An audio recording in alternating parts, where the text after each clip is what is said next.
ప్రతి సమస్యకు పరిష్కారం ఈగలై ఛానల్. నమస్కారం, ఈగలై ఛానల్కి స్వాగతం. 40 రోజుల పాటు ఉపవాస ప్రార్థనలు చేసిన ముస్లింలు నేడు పవిత్ర రంజాన్ సందర్భంగా ముస్లిం వెల్ఫేర్ సొసైటీ ఆధ్వర్యంలో స్థానిక విశాఖ మహిళా కళాశాల ఎదురుగానున్న సెంట్రల్ పార్క్ వద్ద భక్తి శ్రద్ధలతో ఈదుల్ ఫితర్ నమాజు చేశారు. సర్వమాన సమానత్వము, ప్రపంచ శాంతి, సౌభ్రాతృత్వము ఆకాంక్షిస్తూ ప్రత్యేక ప్రార్థనలు చేశారు. అనంతరం చిన్న పెద్ద ఆలింగనం చేసుకుని పండుగ శుభాకాంక్షలు తెలియజేసుకున్నారు.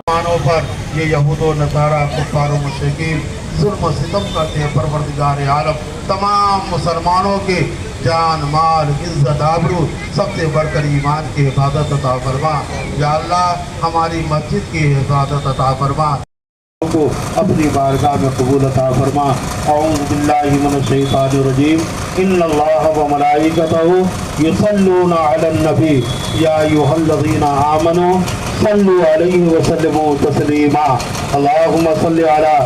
ఈ కార్యక్రమంలో ఆ సొసైటీ అధ్యక్షులు Hyder Ali Sinka, organizing secretary MD Rahamatullah, treasurer Haji SK Ahmed Vali మరియు సుమారు 500 మంది ముస్లిం సహోదరులు తదితరులు పాల్గొన్నారు. ఈ సందర్భంగా ముస్లిం వెల్ఫేర్ సొసైటీ అధ్యక్షులు హైదర్ అలీ సింకా మీడియాతో మాట్లాడుతూ, ఈరోజు అందరికీ రంజాన్ శుభాకాంక్షలు.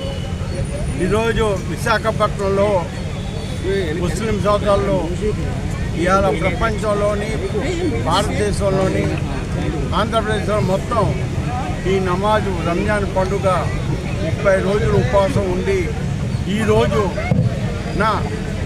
మనం ఇక్కడ ఈ ఈద్గాలో నమాజు చదువుకున్నకు మాకు ఉడా వాళ్ళు అడ్మిషన్ ఇచ్చారండి. మాకు ఉడా వాళ్ళకి ఎంతో ముస్లిం తరఫున అందరూ కూడా మేము ధన్యవాదాలు. కారణం ఏంటంటే ఈరోజు ముస్లింను గుర్తించింది కూడా చైర్మన్ గారు.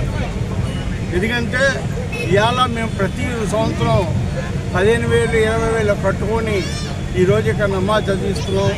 ఇవాళ మా వక్ఫ్ బోర్డు ల్యాండ్ కొన్ని వేల ఎకరాలు ఉన్నా, 1,00,000 ఎకరాలు ఉన్నా ఈరోజు మాకు నమాజ్ చదువుకోవడానికి కూడా మాకు స్థలం లేదండి. అంటే ఈ పూర్వీకులు మా నవాబులందరూ కూడా మా ముస్లింలకి ఎన్నో లక్షల ఎకరాలు దానా చేశారు. మీరు బాగుండాలని చెప్తే ఇవాళ ఈ భారతదేశంలో, ఈ ఆంధ్రప్రదేశ్లో మా భూములు లాక్కొని మమ్మల్ని రోడ్డు మీద వదిలిస్తారు. దయచేసి ఇప్పటికీ కూడా మాకు మసీదులు, వక్ఫ్ బోర్డు ద్వారా మసీదులు, ఈద్గాలు, తమ సుశానాలు, చచ్చిపెద్ద సుశానాలు మాకు ఇప్పిస్తారని ఈ ప్రభుత్వాన్ని మేము కోరుకుంటున్నాం. దయవంచి ఈ ప్రభుత్వం మా ముస్లింలకి సాయం చేస్తే మేము ఈరోజు అందరం కూడా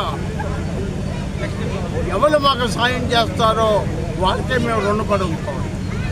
దయవంచి ఇప్పటికైనా కూడా మా వక్ఫ్ బోర్డు ల్యాండు మాకు ఇవ్వండి, మా భూములు మాకు ఇప్పించండి, మాకు మా పేదరికం నుండి మీరు గట్టెక్కించండి. ఈరోజు గవర్నమెంట్ ఇచ్చిన స్థలాలు కాదు, మా పూర్వీకులకు ఇచ్చిన స్థలాలు.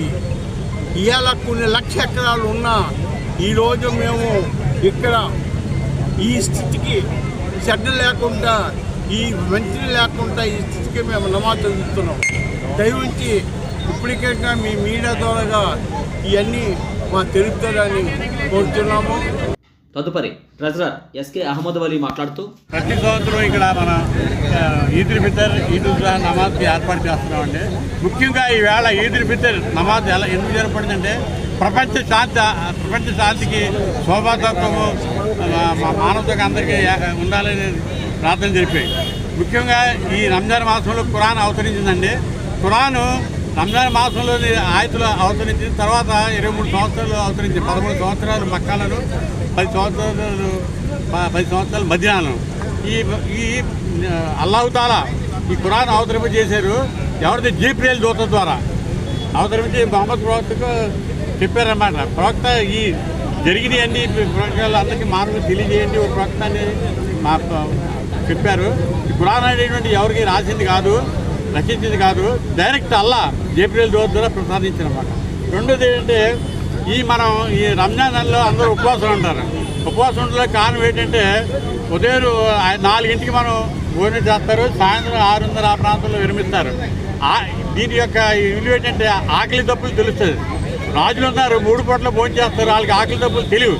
అదే ఈ ఉపవాసం ఉన్నట్టయితే ఎదుటివారి యొక్క ఆకలి బాధ తెలిసి ఎదుటివారికి దానం చేయడం కానీ ఎదుటివారి మీద ఆత్మీయత పెరగడం కానీ అభిమానం పెరగడం జరుగుతుంది. అంచేత ఈ ఉపవాసం ఉంటారు. ఉపవాసం ఉన్న వల్ల ఆత్మీయత పెరుగుద్ది. తర్వాత అందరికీ ఎదుటివారి మీద అభిమానం కలుగుతుంది. అంచేత ఉపవాసం ఉంటారు. ఇందులో జకాతు ఫిత్రా ఇస్తాడు ఈ రంజాన్ మాసంలో. అందరూ పేదలు కూడా అన్నం తినాలి, 3 పూట్ల ధనవంతులు ఉండాలని చెప్పి ఈ ఫిత్రా జకాత్ ఇవన్నీ రంజాన్ మాసంలో ఇస్తారు. అందరూ కూడా ఇది ఖురాన్ చెప్పిన మొత్తం ఆనవాళ్ళు ఖురాన్లో ప్రచురించిన, అలాగే అందరూ కూడా ఈ పేదలకు పంచిపెట్టడం, దానం చేయడం, హిందువులకి ముస్లింలకి అందరూ సమస్త వాసులకి ఇస్తారన్నమాట. మానవుని ప్రవహించేది రక్తం ఒకటే, అందరూ సౌభాగ్యంతో ఉంటారు. అంచేత ఈ ఖురాన్ చెప్పింది కూడా అందరూ ఏకమే ఉండాలని చెప్పాను.